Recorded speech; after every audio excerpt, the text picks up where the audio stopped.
Hi, everybody. Welcome back to this yet another conservation conversation, as I call it.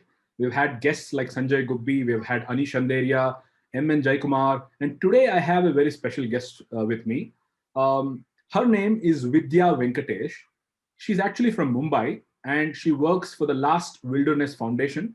And what I want to do with her is discuss a lot of things related to wildlife, related to their work, and especially with the recent movie of Sherni, which is right now a really hot topic.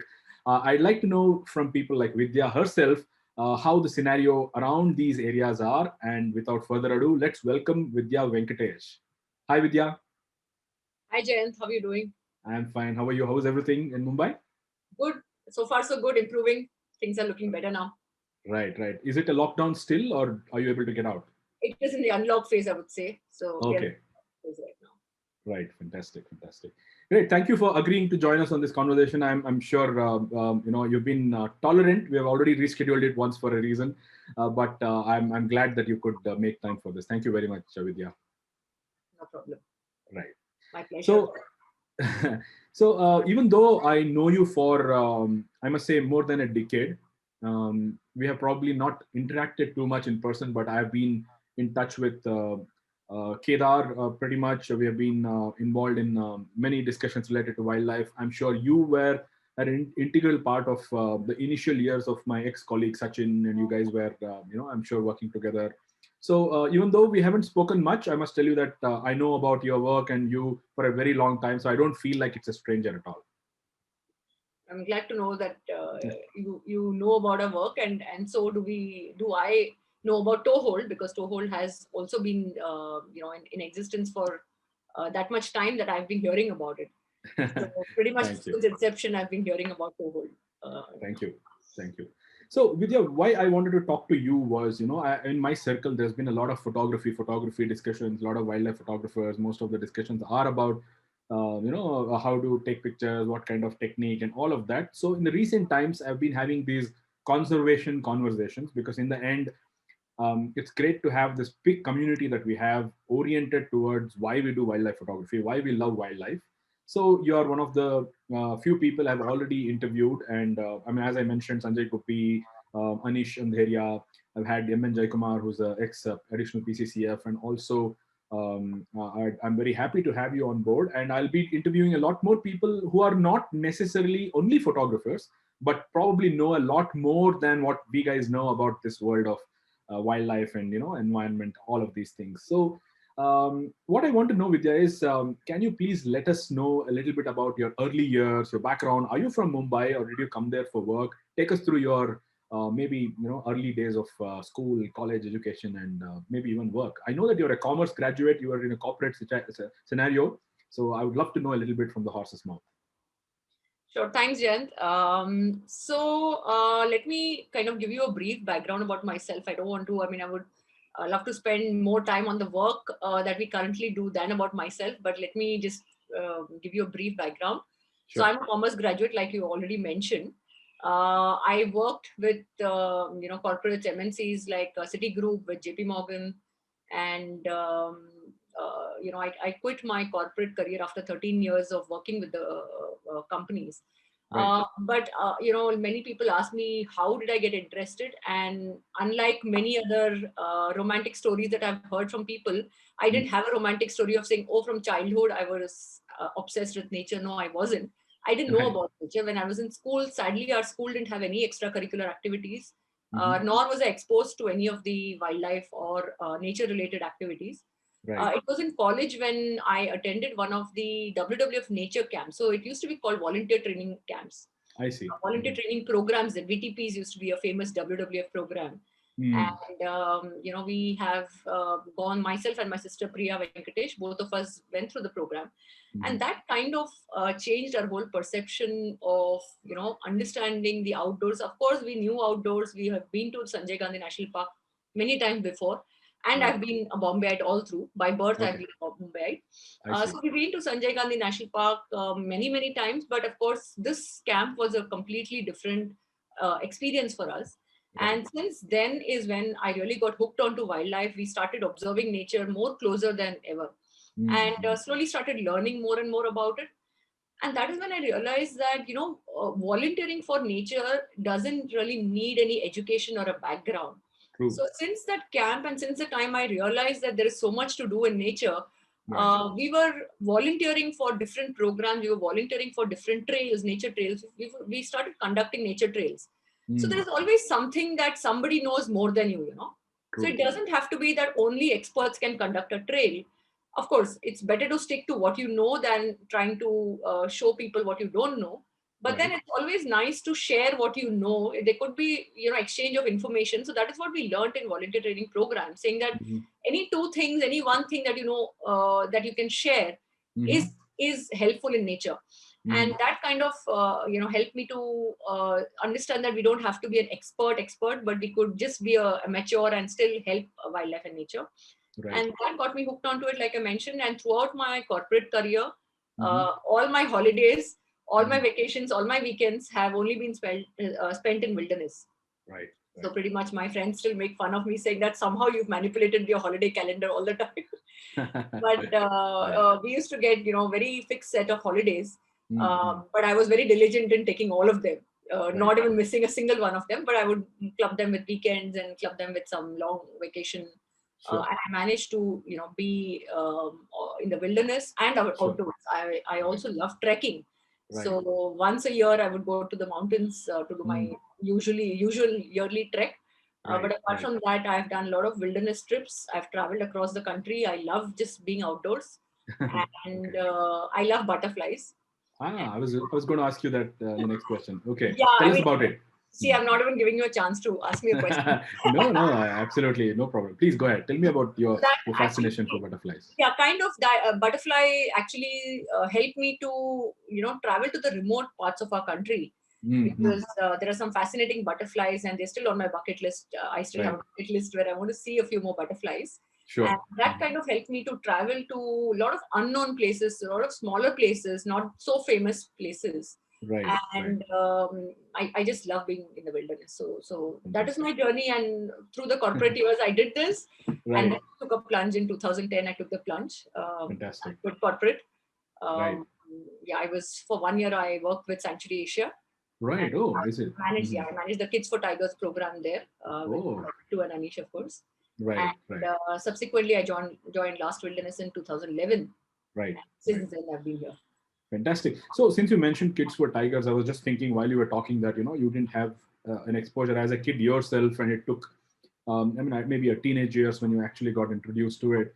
So, briefly, while we go ahead with the rest of the topics, why do you think it's such an important thing for a program like Kids for Tigers? Because imagine Vidya Venkatesh introduced to nature, wildlife, and all of that in her primary school, maybe, and imagine the kind of direction which would have changed in your life. Would it be something very different, or do you think it's just a matter of time that everybody will get oriented towards this? Well, Jant, I definitely feel that, as kids, and one of the primary reasons why we also run a program called as Village Kids Awareness Program. It's Mm-hmm. called as EKAP. And Mm-hmm. that was the first program that Last Wilderness ever started in Bandhavgarh, actually. Mm-hmm. And we take the village kids into the park. So to answer your question, I definitely think as a child, if you're exposed to, to understanding nature and Mm-hmm. exposed to, um, I would say appreciating nature, it makes Right. a lot of difference. It definitely makes a True. lot of difference because True. then your lifestyle, your what do you call the awareness with which you lead your lifestyle Right. itself changes. Since True. then. Right. So since the time I was exposed, though it was late, but since the Mm-hmm. time that I was exposed, definitely, the carbon footprint, I've always thought about it. I've always thought about how can I reduce it? How can I Sure. make a difference? Mm-hmm. Of course, as school kids, I don't think we had too much of a choice. I mean, we were just going to Right. school by cycle or walking and coming back. So we didn't have too True. much of a carbon footprint. But Right. still, it would have been helpful True. if we ever had known about a lot of these things before. Right. Also, a lot of kids these days are very, very, very smart and they're Mm-hmm. very good at understanding much more than what we would have back then True. in those True. years. Absolutely. So, my view about kids understanding and admiring wildlife and environment is Mm. important because they are the next generation who are going to, own them. Right. So especially like in rural areas where we continuously run this program for almost 10 years, we've been running it, where the Mm-hmm. village kids are taken into the forest, is Right. primarily for the reason that they are the ones who are going to be either saving the forest or destroying them. And Right. they actually, after 10 years, we know some of the kids who've grown up. And Mm-hmm. last year, when we went to Sanjay Tiger Reserve, and we were working in the Mm-hmm. buffer area of Sanjay Tiger Reserve, one of Right. the girls who had attended our program almost 8 years back, Uh-huh. she's a mother of a child now. Wow. And she was there.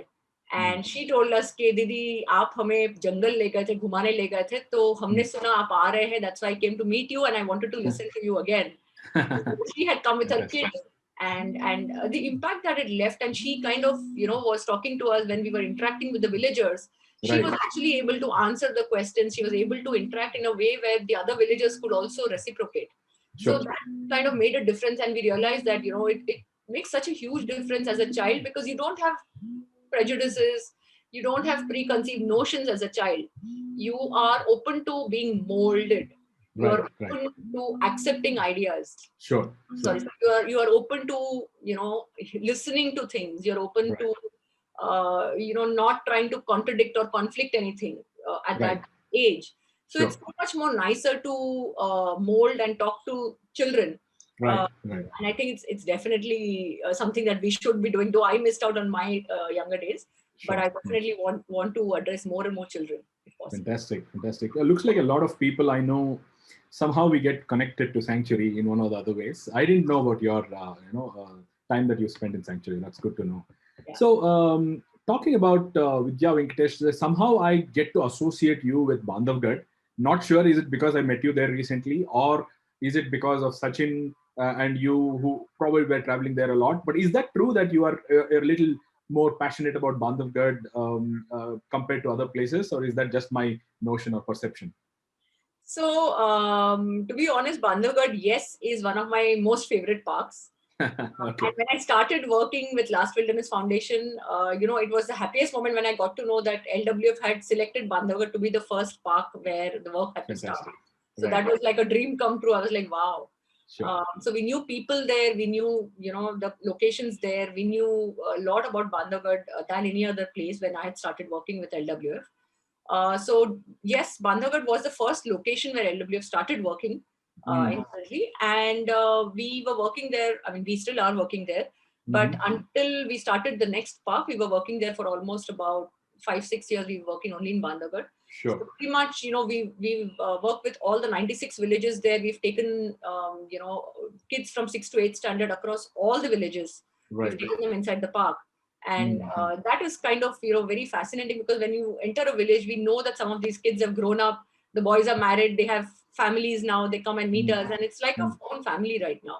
Sure. So Bandhavgarh does have a special place in my heart. Right. But there are more and more things that got added on subsequently. Sure. I do know that now I can see a lot more traction in Panna. We'll speak about that in a bit, but I just wanted to understand if I really think Bandhavgarh is something I was thinking, or you really go there quite often. So, Vidya, I have a question.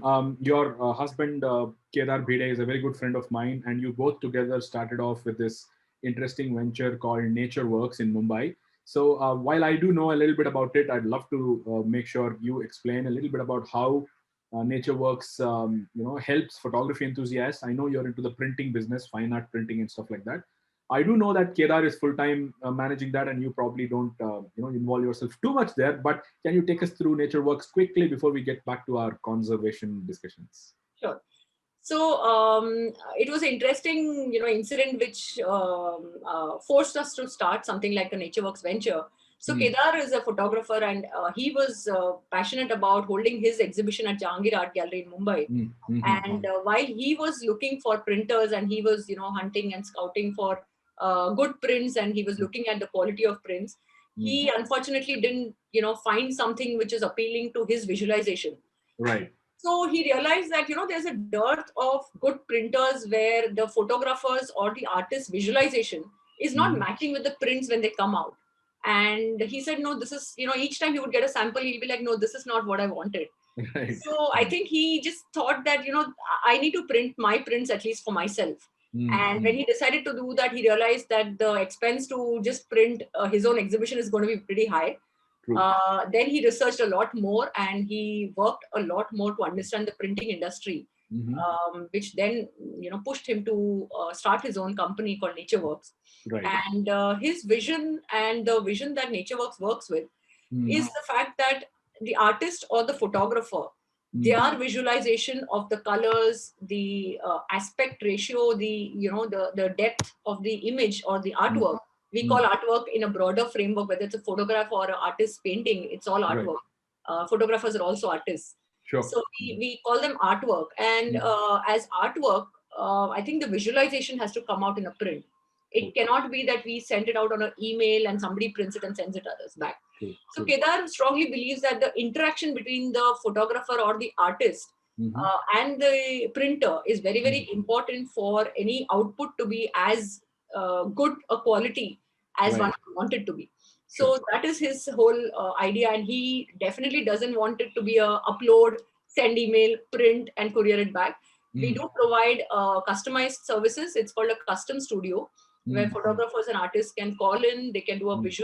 virtual meeting with Kedar and Mm. get a consultation on how it could be done, why it should be Sure. done, what is the purpose.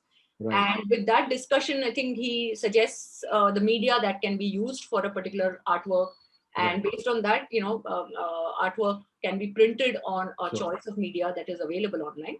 But Right. that is the whole idea behind NatureWorks. It has to be a custom studio where Mm. artists and photographers can kind of work with the printer to Mm. get the desired output.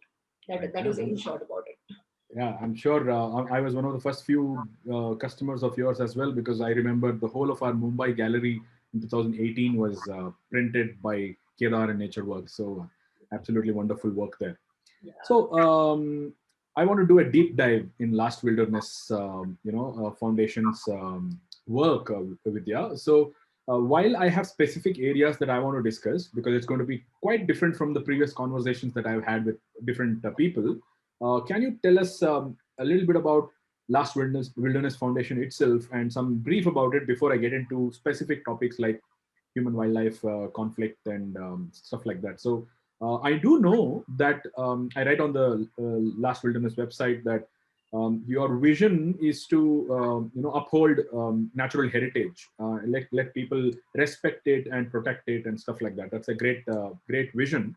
I also know that your mission statement is something to help develop sustainability around national parks, around communities, around places like these tiger reserves and stuff like that, especially in the periphery of these national parks. So I'd love to know about what you think is Last Wilderness Foundation's goal, purpose from your own perspective, please.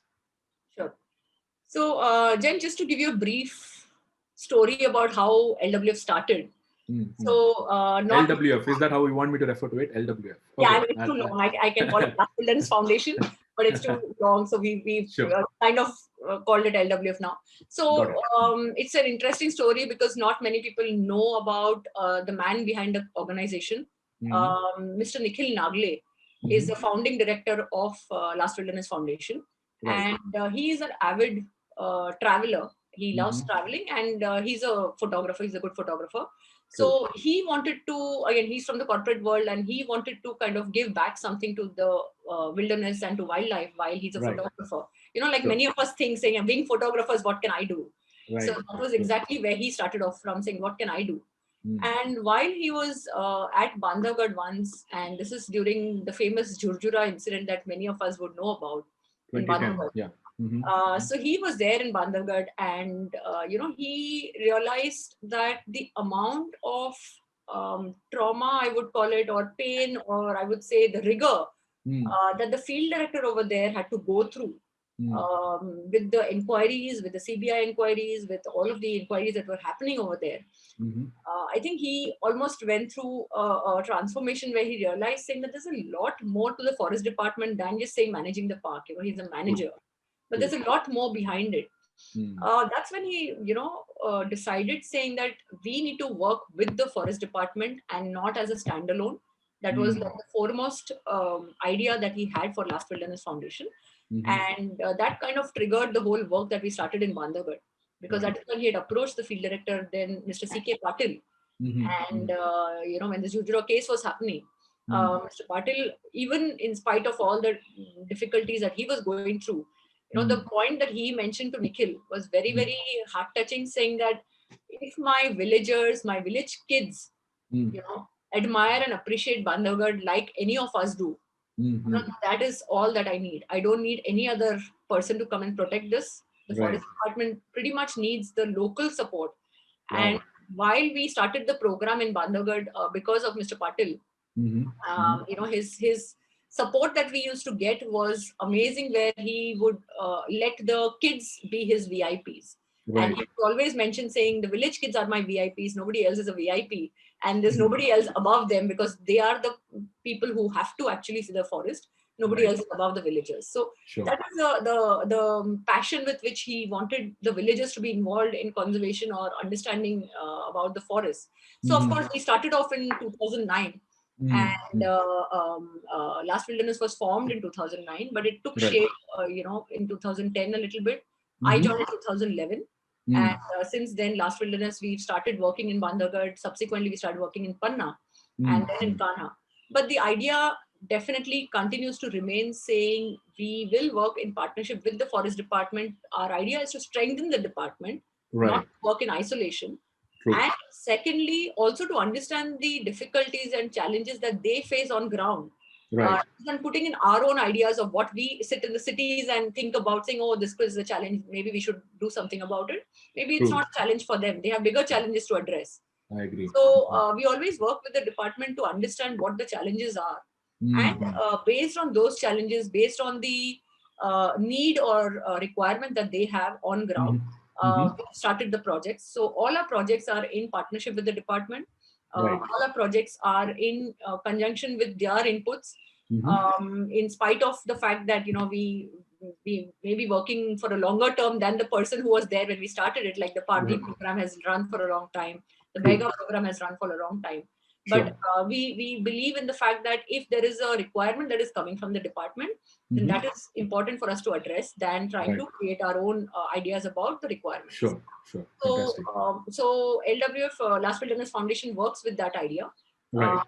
And the fact that communities are a pillar, they are a very, very strong pillar of conservation, has Right. to be something that we all need to acknowledge. I think it's high time that we acknowledge that communities are a stakeholder in conservation. And with that in mind, I think most of our programs are designed around communities.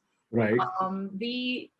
We tend to work with communities, not just with the local communities, with the forest community also, Right. and of course with the forest staff also.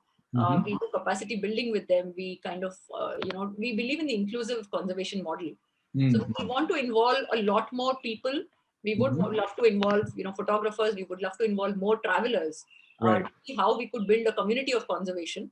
But the idea of Last Wilderness is to have an inclusive conservation where all of us can contribute towards it, and we don't want to leave aside anyone, because Right. all of us love what we do. We just need to bring them together on the same table and put the pieces together. Sure. That's what we do. Absolutely. Wonderful thought.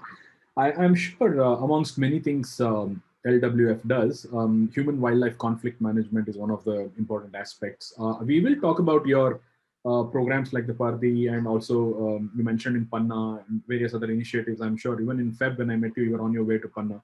There was something going on there. So can you tell us what kind of human wildlife conflict are we talking about?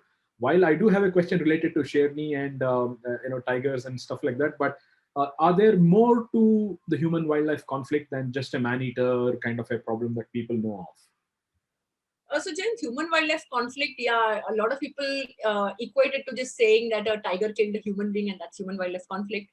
Right. It's a lot more than that, actually. Human wildlife conflict starts with the fact that a tiger could have killed a cattle. Starts with the fact that a deer or a group of langurs would have raided somebody's field. Right. Okay. So that is where human wildlife conflict starts in these areas. Sure. It could just be, something where the villager goes into the forest to pluck mahua, or rather to collect mahua flowers, Right. Right. and he comes in contact with any of the animals, and there is a conflict there. It could be attack. It could be the other way, where human beings or the villagers also light a fire in the forest. Right. So there are multiple aspects to it. So one is the animal, coming into the village. The other is the villager getting into the forest, right? Even if both of these doesn't happen, and if the villager is in his own buffer area where they're allowed to graze the cattle, there Right. could be kills of the cattle, or the tiger could kill a cattle, and that is a huge loss for the villager. True. So the villagers, pretty much suffer a lot of loss because of the animals as well. At the Mhm. same time, they feel helpless. They also want to retaliate sometimes, which is why there's a compensation plan that we have in place in India, where we compensate for cattle kills, we compensate for human injuries, Mhm. cattle injuries, of course, also Mhm. human Mhm. injuries, human kills, or human, deaths That's. that we Mhm. compensate for. So Mhm. all of that happens around any of the tiger reserves. Mhm. But when I say that, our wildlife and carnivores are not limited to tiger reserves. Mhm. Though we have kind of started our work around tiger reserves, our Mhm. work extends way beyond tiger reserves, where we are trying to work on corridors. We are trying to Mhm. work in areas which are territorial areas, because Mhm. tigers are present there, True. and conflict still exists over there. In Sure. places like Shehdol, which is close to Bandhavgarh, 100 Right. kilometers from Bandhavgarh. Mhm. So there was conflict, and again, the conflict there was very different, where people would shoot down carnivores. Wow. Wow. Okay, I mean, it's very very surprising that things like that still exist, but these are Mhm. not poachers. Mhm. Mhm. These are local, well-to-do people Mhm. who do this for Protection of their fields not or even whatever. Mm. protection. This is for Oh. fancy, for Oh. celebrations. Ah, I see. Okay. Okay, Okay. so there are Mhm. multiple, and it's a very complex situation. Mhm. Each situation is different, though it might just sound like, oh, another tiger is dead. But Oh, I see. every incident that happens is very Mhm. different in its own way. And Sherry Mhm. is just one example, and I know we Mhm. will talk about it, but there are multiple aspects to conservation, and there are multiple stakeholders to it. Mhm. So when Mhm. we try and work on human wildlife conflict situation, Mhm. it starts with creating awareness, of course, but it also starts with the fact that we are trying to build relationship, True. True. because without that relationship, whenever there's an incident, Mm. you cannot expect the villagers to listen to you. You cannot True. expect the villagers to respect you when you enter the village. You cannot True. expect the villagers are going to be staying away when you say, okay, stay away from this incident. They're not. Right. Right. Right? Right. So unless they see your face, unless they trust you as much, Sure. unless Sure. they know that you're a person who's coming to help them and not just the department, True. they see you True. as a neutral person. They see you as a person who's there to kind of mellow down the situation and not harm Sure. anyone. So Sure. that is what is the need for the villagers and the department, where there is a face or an entity which can help in a conflict situation. But for helping in a conflict situation, the homework has to start from way before anything like True. that happens. Right. Hoping that there is no incident. I know we pray that Mm. none of these areas have incidents. So Mhm. we're not trying to start the work saying that, oh, there is going to be an incident and we start working here. But Uh-huh. the way we start working is some of the sensitive villages, like Right. in Bandhavgarh, some of the villages, Damna, Gata, Gagod. You would have Mm. seen when you pass through Damna, there is Mm. this wall where Mircheni used to be there, and Mhm. just Mhm. across the wall there's a house. There's a teacher's house, Exactly. right? Exactly. Mhm. So that is a very interesting location, and that's a very very interesting coexistence model that we usually quote in many of our talks also, saying True. coexistence, anything beyond that cannot happen. That is coexistence purely because that family has never faced a loss. There's never Mm. been a Mm. cattle death. There's never been Mhm. a human death, and Mhm. tigers have always been in and around that area. We've all Sure. known Mircheni cubs being there before they were Right. caught, but they were almost next to his house. True. True. So the conflict is not was not there at that time. It was just a coexistence. Right. But a lot of people perceived it saying, "Oh, if they are in the village, it's conflict. They're not supposed Mm. to be in the village." So Sure. these are things when we start working with villagers, we start explaining to them, saying that it's not a conflict when you see them, Mm. but yes, when you realize that there is a threat, or Mhm. when you realize that they are going, or they are coming very close to your house, they're trying to enter the house, they're trying to Take your attack livestock. livestock, exactly. So that is when there is a threat there. But so far Mm. as they are happy with the wild animals, herbivores that are available, and they're not trying Mm. to kill the cattle, Mhm. it's not a conflict situation yet, right? True. But keeping that at bay is what we are trying to do. So most of Sure. the time we try to keep things at bay so that there is no conflict. And Mhm. touchwood, most of the times it has happened, but there are situations where things are flared up. In Bandhavgarh it has flared up. We've known about Khitoli incident where the whole range was burned down, My God. Mhm. and the Mhm. whole range office was burned down, vehicles were Mhm. burned down. So there was a Mhm. lot of loss for the department also. And Sure. those are situations which go out of hand At Right. that time, we weren't working in Khitoli, and subsequently we started working in Khitoli. There is Mm. a very interesting experience that we've shared through one of our movies, saying Tigers in Mhm. Our Backyard. It's available on Mhm. our YouTube. But that Right. was the whole experience where we realized that there was an incident, and post the incident, we started working in an area. So Mhm. the challenges are, like I said, there are many stakeholders, there are many aspects to human wildlife conflict, Right. not just a human death or not just a cattle death. Mhm. Elephants raiding the fields is a Mm. human wildlife conflict incident, right? True. Snakes around your house or a Sure. snake bite incident is a Right. human wildlife conflict. So any Sure. of the whole gamut of interactions that are negative in nature Right. are all known as human wildlife conflicts, and that's what we try to prevent, or we work on preventing all of these incidents from Sure. happening. I That understand. And that's why I think it makes sense to look at a conservation initiative which works with something like an educational medical camp, or for example, you have a lot of work going on with the COVID relief to all these communities. So that's, I think, one way for you to show them that you care about them as well, and not just come and talk on behalf of the wildlife and stuff like that. So I think it's a lot of I think it's a partnership of one kind where you give them a lot and you expect them to cooperate for things that they might not be doing right as well. So is that right? absolutely, Jayant. I mean, you're right, and that's when the communities, the trust that they've built with us, they kind of fall back on that, they rely on that, and they come to us for help. And when they Mm-hmm. come to us for help, we can't just tell them saying that, oh, is not in our purview, this is not in our domain, we don't work Right. on COVID relief, right? It's not a pure wildlife related activity, really. But Mm-hmm. then when the communities are trusting you, and the communities give you a call saying we don't have anything to eat during COVID because it's a lockdown, and Sure. you know that this is a community which is likely to go back to hunting because they used to hunt earlier, True. True. you Mm-hmm. are not left with much of a choice but saying that yes, I need to help them. I mean, you Mm. have a ownership, or you have a duty to perform over there, saying that of course we need to help them out because that's where they have looked up to us, and they've relied on us and trusted us for it. True. So when they are in need, and these are the needs that they have when they live next to the forest or when they are dependent on the forest, Mm-hmm. and not just the community like the Pardi community who used to hunt, but Mm. even the Baiga community. Mm. They used to travel. They have been traveling. A lot of them have been traveling for work, but Mm-hmm. for them also lockdown was harsh on them as well. Of course. Of course. But at the Mm. same time, they were still entering some of the forests and plucking and picking up some stuff that they could eat, so they Mm. could survive, because that community, the eating habits or dietary habits, if you can call it, Mm-hmm. were not so illegal ways that I would say they Okay. would kill an animal for survival. Right.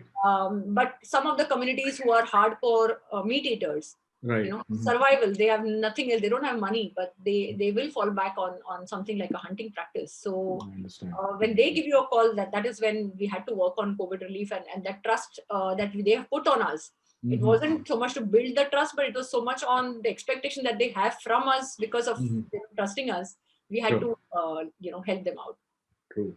So I often wonder, Vidya, for somebody from Mumbai, in one of the most high-class cities in the country, and being a part of initiatives like Sanctuary, and also now that you're working for an organization like this, and suddenly you get exposed to the communities, which was not the way you were born and brought up.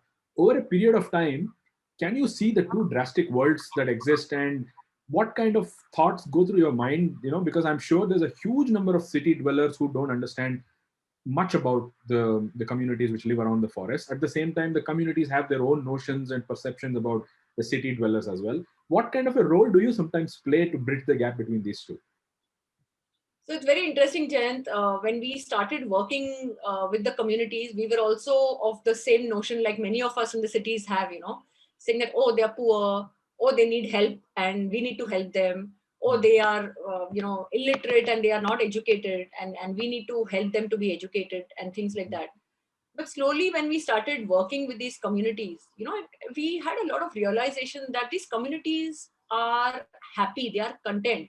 Mm-hmm. And that is one drastic difference that we saw between the communities living around the forest and us city dwellers.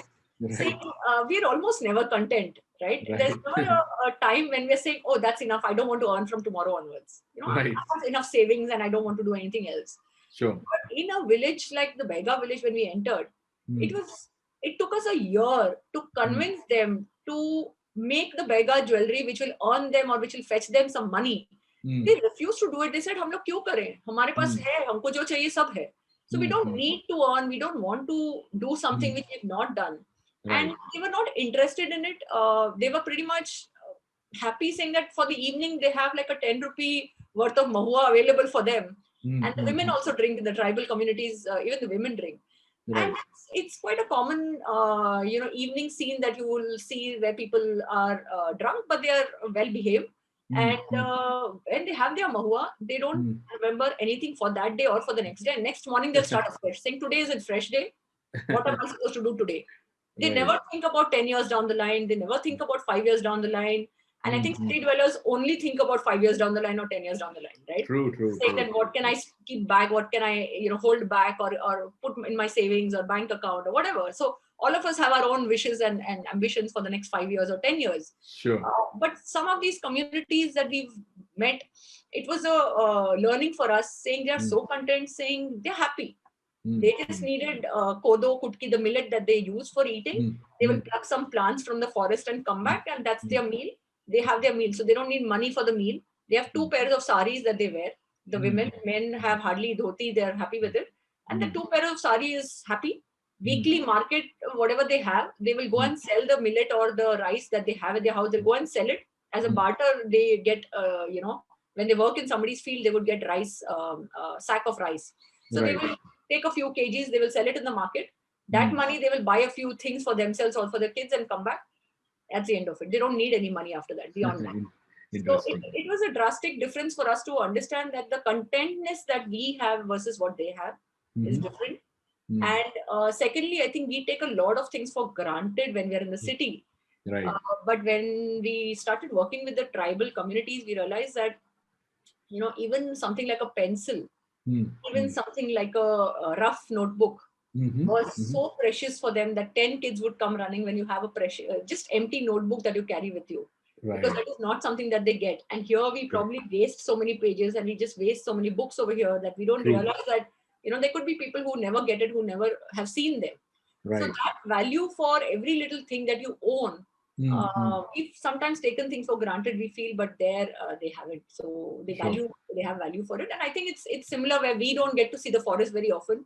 We might value forests a lot more than they would because they are seeing it every day. But those kind of differences did exist, and they're very drastic when you meet them. Absolutely. I'm always wondering, I do see a lot of wildlife enthusiasts, right, who on social media want to protect tigers by putting the right hashtags. We sometimes don't even have a clue of what's really going on there.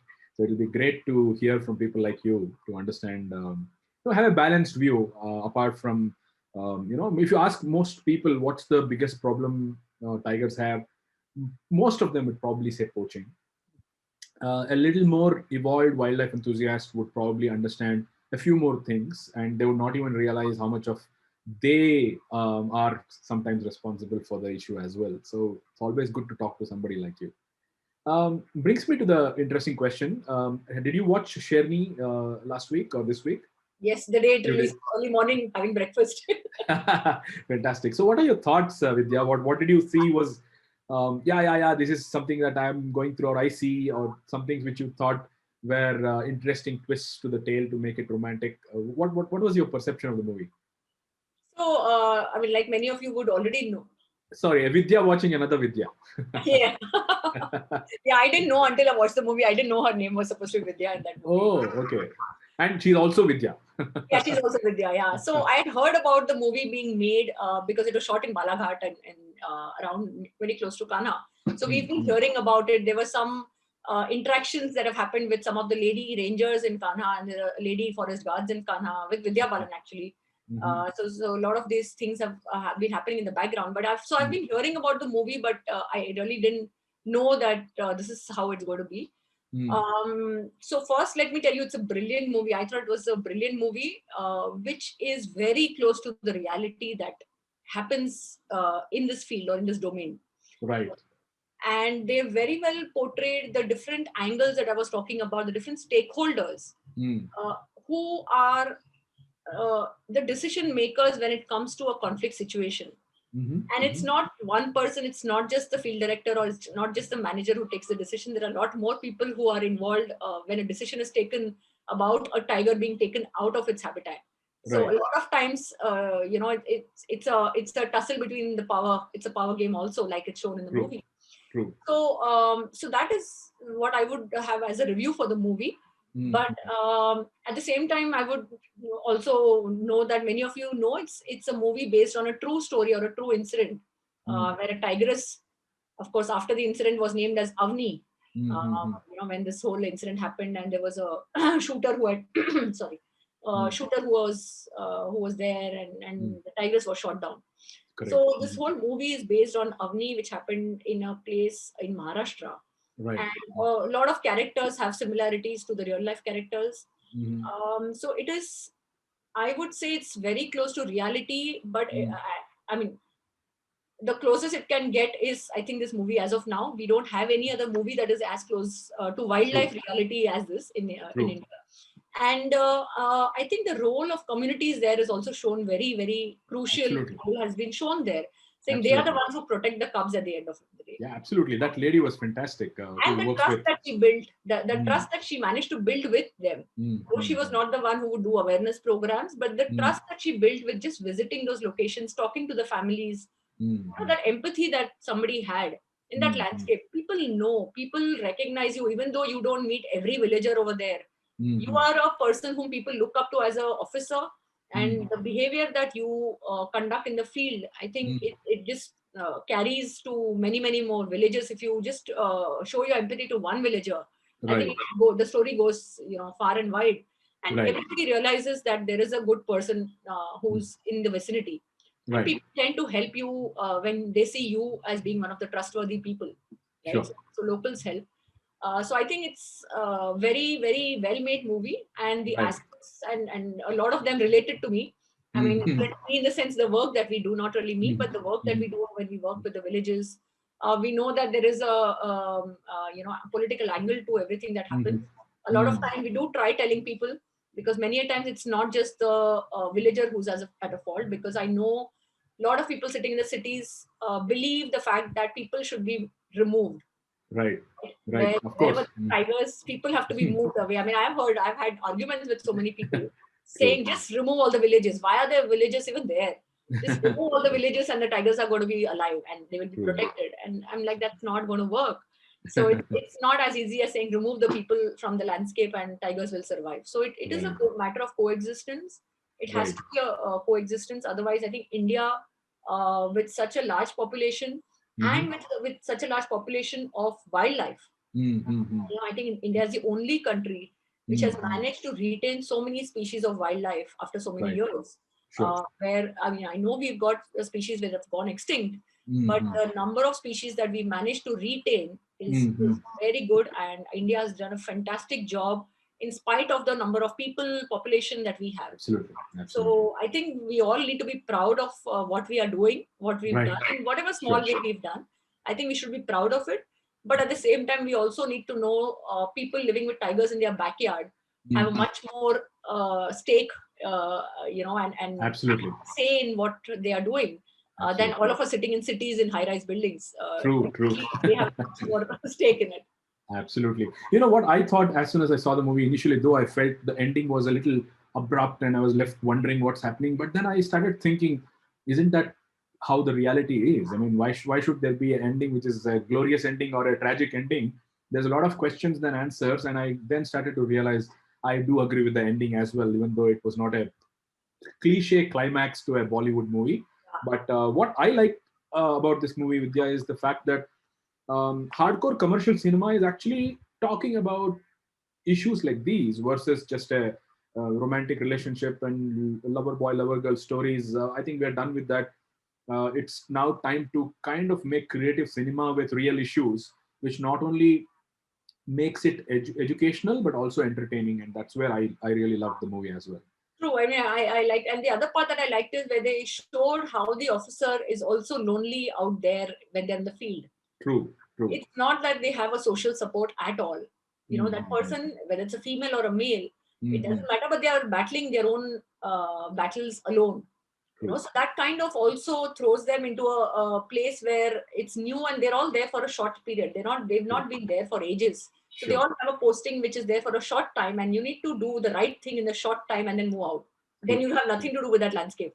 It's Absolutely. a very tough Absolutely. job to do when you're there. You're supposed to be passionate about it. You're supposed to give your 100% to it. By Mm, the time mm. you realize you're passionate about it, and by the time you realize that what you need to do, you probably are transferred from there. So Right. that's a very Right. tough thing to do when you don't know when you're going to leave the place, how much time do you have. It's not a Mm-hmm. project based role where you know that you have 5 year plan, 3 year plan. Sure. Many times it's not as per plan. So that's Right. the challenge which it's thrown every time when an officer is posted. Saying Mm-hmm. it's quite a challenge to understand, start the work, Mm, get it to a conclusive ending, and mm. then move out of where you are. Absolutely. Every day I do interact with hundreds and hundreds of enthusiasts on social media, especially photo enthusiasts, who all love wildlife.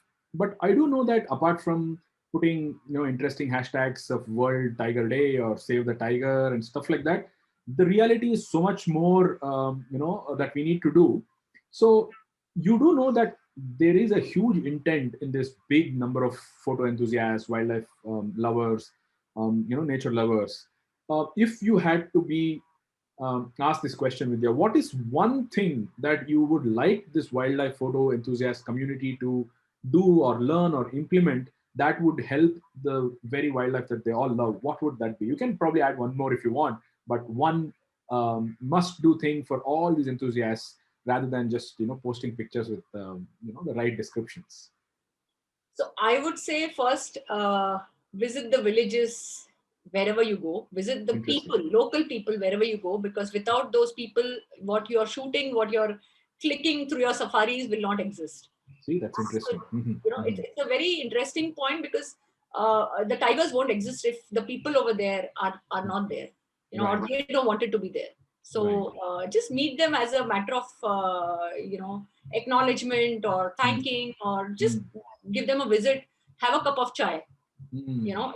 Interesting. It's so much because they feel that they do not have the privilege as the tourists, and they feel they are the aliens on the land, whereas the Mm-hmm. tourists are allowed to go into the forest and they are Mm-hmm. not allowed to go into the forest. Right? Interesting. They don't have the Interesting. permission, they don't have the money to go in. So they Mm-hmm. feel alienated in their own land, whereas we as tourists, we feel, oh, Bandhavgarh hamara hai. Bandhavgarh is like my own family. Kana Mm-hmm. is like my own family. I've heard people saying, oh, this is my land, my place. I Mm-hmm. can just go there and visit anytime. Yes, Mm-hmm. of course, we have the privilege to do it. Mm-hmm. But the people over there have allowed you to do it or have given you the opportunity to do it. So just Mm-hmm. as a gratitude, I think if all of us can just visit a village. I've Mm-hmm. also heard, Jan, very surprisingly, I've heard tourists in Bandhavgarh saying, oh, where are the villages? Wow. I have Mm-hmm. traveled all the way from the resort till the gate, till Tala gate. But where are the villages? I haven't seen any villages. Right? So Sure, sure. I'm like, oh, wow. I mean, I said, Mm-hmm. just come with us. I'll show you where the villages are. There are True, 96 true. villages in the buffer area and beyond that. That gives me food for thought, Vidya. For people like me who are in the tourism industry, maybe we have a lot of things to do ourselves, rather than telling people ye Bamera hai, ye B2 hai, ye C2 hai, and all of that. Maybe we also need to evolve a little to understand from people like you of how we can make our tourism not just rewarding but also educational. We do make it educational from the tigers context or the wildlife context, but we are also, honestly speaking, missing out on taking up a right role, because we ourselves don't go to the communities, villages, and I myself haven't been to too many villages around Bandhavgarh, though I do know a couple of them around some areas there. I think it's food for thought for people like us who do take people to places like these. To maybe what I am starting to think is there could be an orientation program for tour operators where they could learn about what they should do. Right now, they only know what are the resorts, what's the cost, what's the zone, what's Kitole, what's Magadi, what's Tala, and what's the cost, full day, kya hai, all of that. Apart from that, probably conservation snippets to be given to these travel agents maybe, and people like me who are probably better equipped than a typical travel company are not doing enough. I do agree, and it's time for us to really think Yeah, so, about this. so there could be definitely be a value add to what you're offering, Jayant. And Mm, you'll be surprised to know that this morning, before we had this talk, I am working on. So we have developed a few activities within the villages because last few years, almost about 4 5 years, We've had a lot of tour operators like coming up to us saying that, how can we enhance the experience for our tour, for our mm, guests? mm, mm, And we're like, yeah, there are so many villages, you could just go there. But they're like, mm, okay, but we don't know anyone there. Whom do mm, we go mm, and meet? How do we just mm, go there? mm, So we realized that, as a person who's working on ground, I have the mm. ability to know 10 people when I enter a village, but not Right, a tour operator who's bringing his guests. right. Right? So we have slowly developed some activities Mm, mm. that tourists can do when they, go to any of these locations like a Kanha, Bandhavgarh, Panna, or any of these places. Right. There are certain activities that all tourists can do, and Mm. we're trying to compile it into a document. Hopefully we'll do it in the next 1 week or so, and post Fantastic. that, the exact idea that you just mentioned, saying we're probably planning to have a call online or just Mm, a discussion online with a lot of tour operators, mhm, trying to mhm. understand their expectations and what we as an NGO who's working with the communities, how can we help you to bring the guests closer to the real life experience? Because Right, like you right. mentioned, the real life is what the missing part is. The Sure. jigsaw puzzle is a real Right, life story. We've right. had stories of the tigers so much that we've Mm. idolized the Bamera and Bamera's son. But the location, like even Mircheni for that matter, but ask people saying, where was Mircheni, which village did the Mircheni cubs visit? Mm, mm, mm. And the professor or the teacher who's living in the house next to that wall, how do they Right. survive every day? How do True, they get out of the house when in the morning when you open the door? How are you going to open the door when the tigers are sitting true, outside the door? So true. those are real life stories that sometimes we miss out when we are traveling, because I've been a traveler. Mhm, mhm. I've been a tour operator for a very short time, but I I've know. been a tour operator. Mhm. And then I've switched over to this this side of the fence, I would say, where I'm into conservation and I'm working closely with the villages. So I Mhm, mhm. understand the journey from being a tourist to coming to a place while we meet the villagers has Mhm. to be something where there are a lot of middlemen that can be involved. Like you Right. and me could be middlemen who can actually make it happen.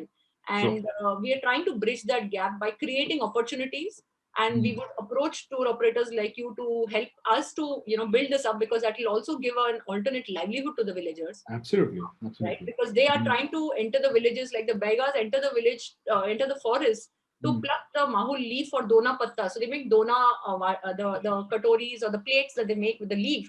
And Right. they spend the whole day in the forest just to pluck those leaves. The Mm. next day they just spend in binding those leaves into bundles of hundreds. And then Right. the third day they'll go to the market to sell it. Mm, Right? And they mm, mm. hardly get like 150, 200 rupees, out of which they Wow. buy some vegetables, come home, and that's it. Right, right. I did see a couple of pictures of you with Savini, and I know that there were some, online posts that I saw of Pashu Pakshi kind of initiatives that, are you partnering with them for anything? Is there some cooperations going on? Not really. So we're not working in the field, but Pashu Mm. Pakshi, we have partnered on the products. So there are a lot of products that the communities create. Mm, So mm, while we're working with communities, we try and provide them alternate livelihoods all the time. mm. Like the Begas, they make beautiful jewelry. And Right. the Pardis, they carve out a lot of beautiful beads and whistles and all, which are available online. Mm, mm, So Pashu Pakshi hosts them, they sell them on their website. NatureWorks mm. hosts them, sells them on their website. So we Right. need more partners who can actually, provide market to these products, because we are not people who are experts in the market who Right. can sell products, but we need partners who can help us market and sell these products. So Right. Pashu Pakshi is one of our partners. We do have a couple of partners abroad as well in Mm-hmm. US. Mm-hmm. So it's been in a small way. We want to Mm-hmm. increase it, but we need more partners to be associated with, because by ourselves, between the small organization that we have, it's Right. not very easy for us to manage creating a Mhm. product, merchandise, marketing, True. and doing True. conservation work. So True. we're trying to see if we can get some partners who can provide, some help on the livelihood part with the products at least. So, Fantastic. so that is what we do. Great, wonderful. I mean, while I'm talking to you, I do get some multiple ideas of what we could have done and we should do and things like that, Vidya. I do think for all photography enthusiasts who are watching, we always say, how do we contribute using our trade craft of photography, of storytelling, and all of that. I think we have not been telling stories about the place as a whole. We have been telling stories from only one perspective of the tiger or stuff like that. While we do understand it's a charismatic animal, I think we have failed to a large extent to be a little more what can I say, holistic in storytelling. For photo enthusiasts who make movies, short films, I think there's a huge amount of stories waiting to be told. And so how do people get in touch with you or LWF? Is there a newsletter? Is there something that they'll want to learn how do you want my viewers to be in touch with you, Vidya, if they want any So, help? social media, we're very active on social media, on Instagram and on Facebook.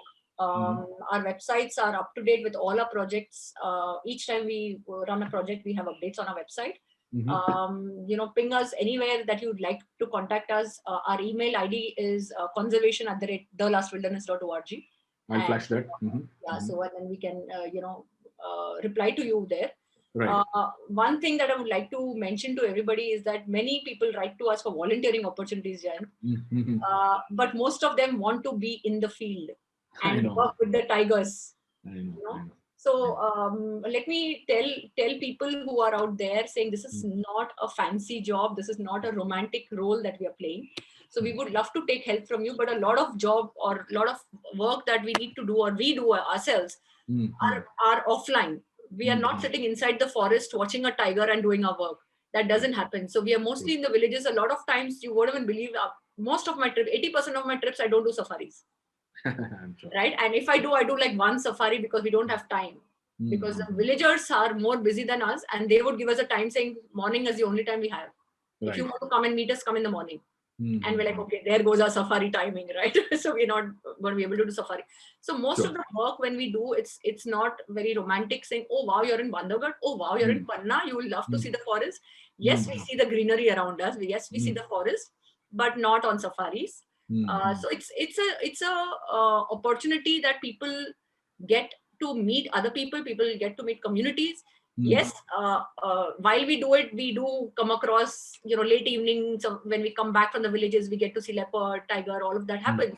But Mm-hmm. all the volunteering work is not in the field. We also have a lot of work that we do offline. Like Right. right now, we've been sitting here, we've been busy all through the day, Mm. trying to help the communities from sitting in Bombay. So Right. that happens. So when you write to us, our only request is, Mm. don't write to us saying where can I help you with field work? How can I Field help you work. with Field field work work? is not safari field work, right? So. Absolutely. Mm-hmm. Right. And field work is a very fancy term that people think that, oh, you get to see tigers because you take village kids around. So that is one thing that I would like to mention, saying it's a lot more than that. I mean, I'm Right. sure people will thoroughly enjoy every kind of field work, even if it's just in the villages, Mm-hmm. because that's not that we something that we get to see every day in the city life. Right. But at the same time, we would love to welcome volunteers. And Mm. like you rightly mentioned, the holistic story is something that we have an opportunity for. Right. And I wouldn't say we've lost on it. I would say there is a lot more opportunity now. Right. So if we can incorporate those during our safaris, during our tours, during our Mm. travel, and Mm-hmm. we are actually creating itineraries for tour operators, which is like spending a whole day with the communities. There are activities that we can Fantastic. incorporate. So it could be 3 nights safari, one night with the villages, or one Fantastic. night, spending time with the villagers. So we Mm-hmm. are trying to incorporate it so that the opportunity is available. Right. Now it's about getting the guests over there, for which we will need a lot more help from a lot of tour operators and True. guests also who are individual Mm-hmm. travelers, saying Mm-hmm. just give us a phone call, just drop us a message, just ping us, and we Mm. can organize things for you. But Sure. we do need more people to meet the real life people around the tiger reserves, to see Absolutely. what and who is saving the tigers, and who is I mean, a huge credit to the forest department. Of course, I'm not taking away that credit from them. I think because of them, a whole Mm. lot of system is in place, the Right. patrolling is in place, we are able to work with this entire gamut of project because the forest department is there. And I think Right. their contribution is tremendous. Right. And one specific thing that I want to mention is that the MP forest department, because I've Mm-hmm. traveled to so many places, I know for a fact Mm-hmm. that Mm-hmm. MP is one of those states which has a fantastic forest department personnel, I would say. The Mm-hmm. officers are amazing to work with. I mean, Of course. they are very approachable, Mm-hmm. and they actually hear you out. They actually can work with you in terms of idea generation. If you have an idea, we Mm. can work with the MP forest department very closely, very nicely, in tandem with them. So Right. it's a reachable goal in case we want to work in partnership, for conservation. That is a Mm-hmm. possible goal. Fantastic. I'm getting a lot of ideas as we speak, and I'll definitely get in touch with you offline. And I do hope, as a small company, I mean, once we're out of this mess ourselves, in the last couple of years, we have been in a very dire straight situation. And maybe in the months to come, we'll come up with new ideas, which should be a win-win for photo enthusiasts, for the communities, and for wildlife as well. And that's probably a good partnership where everybody is happy. and Sure. win-win-win everywhere. So I'll get in touch with you, Vidya, to see if there's something we can do. And if you have some initiative for travel operators, please think about me and let me know. I'll be happy to join such Definitely. And webinars or calls or whatever they are. definitely we'll do that, Jayant. And one other thing, since we haven't touched upon the point of the Pardis, I just like to mention saying the Pardi community, like we all know, used to be hunting earlier. Mm-hmm. Now we are trying to help their children to get educated. We're also trying to get them into the mainstream because they had a lot of stigma attached to the name of Pardis. Right. So in MP, there's a lot of stigma. If you ask anybody to hire a Pardi, they won't hire a Pardi. I see. I Okay, in see. spite of all the today's world that has happened, they Mm. still won't hire a party very easily. But Right. of late we've had requests from people that they want to hire. Of late we Mm. are able to give them jobs, but Mm. a lot of new generation of the parties, we are helping them to get educated. So Mm. if any of your guests or any of your viewers would like to help us with educating the children, because Mm-hmm. we need a lot more support financially, resources, all of. Right. So anybody Sure. who's interested in helping us with education and Mm-hmm. livelihoods, we are Mm-hmm. providing them with alternate livelihoods like poultry farms. We're Mm-hmm. helping them with small vegetable vending stores, shops. Mm-hmm. Mm-hmm. So some small alternatives that we can give them. More ideas are most welcome. Please ping us with Right. more ideas if anybody has. But Sure. that is where we would need a lot more people from different walks of life, Mm-hmm. Mm-hmm. not just from a banking sector like me or from any other sector, but I would welcome a lot more ideas from any of the sector, people from any Sure. sector who want to put their hands up and say I can help in something. Most Fantastic. welcome to do that. Fabulous, fabulous, Vidya. It's been truly educational, and I'm like kicking myself that why haven't I been talking to you earlier? And I mean, it's better late than never. Thank you very much for sharing all your thoughts, views, and I have a lot more questions than what I thought I would have. I'll definitely keep in touch with you, and I do hope all viewers you can check out Last Wilderness Foundation. They are pretty active on Instagram. They have a very exhaustive website with a lot of information, projects, photographs. If you want to understand what is this Parthi community, you can go to their website. There's a project page there and read more about their work. If you have a big heart to contribute in cash or kind, please get in touch with them. You can get in touch with Vidya. I'm going to flash the email address on the screen when I edit this video, and I do hope all of us will take part in whatever way we can to be responsible, socially giving citizens, and I'm happy to have this conversation with you. Thank you very much for your time. And is there anything you want to tell all the wildlife enthusiasts before we take leave of you? Thank you so much for this opportunity, Jayant. I think all the viewers and all the travel tourists are eagerly waiting to get out there in the field. So, like I mentioned, next time you get out there in the field trying to click tigers, remember there are many, many, many lakhs of villagers who are behind that one tiger that you're clicking. So, see if you can, support with some way, or in some way, gratitude. If you can express your gratitude in some way, that would Right. be really, really helpful. Sure. And we are more than willing to have conversations. If you guys need any sessions for your team, your orientation for your guests or anything, we would be more than welcome to share our experiences as well. Thank you. Thank you very much, Vidya. Thanks a lot. And I'm sure all of us have been enlightened by your conversation. Thank you very much. Thank you, Jan. Thank you.